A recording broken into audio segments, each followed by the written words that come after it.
குழந்தைங்க கேள்வி கேட்டால் கூட பதில் சொல்ல மாட்டான். ஏன்? பொறுமை கிடையாது. தீபாவளிக்கு பட்டாசு வாங்குறாரு அப்பா, எப்பவுமே தெரியல, தீபாவளிக்கு பட்டாசு வாங்கி வெடிக்காதன்னு வாங்கும்.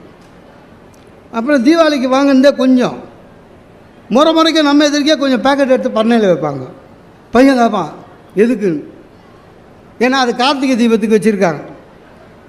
அப்புறம் இன்னொரு பண்டிகைக்கு பையன் டென்ஷன் ஆகிட்டான். வந்ததே கொஞ்சம், அதில் பாதி மேலே போயிடுச்சுன்னு. பையனுக்கு டெய்லி அந்த பட்டாசை பார்த்து என்றைக்கு ஃபங்க்ஷன் வரும், என்றைக்கு பண்டிகை வரும்னு. ஏன்னா குழந்தைங்களுக்கு நம்ம எது பண்டிகை எது பூஜைன்னு சொல்லித்தரல. பையன் வீட்டில் விசேஷம்னா எல்லாமே பண்டிகைன்னு நினச்சினுக்கிறான். சரியா?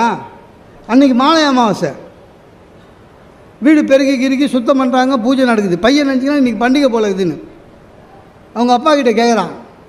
அப்பா இன்றைக்கி பண்டிகை எது? மாலை அமாவாசை, பட்டாசத்து கூட வெடிக்கணும்னா. அந்த ஒரு நிமிஷம்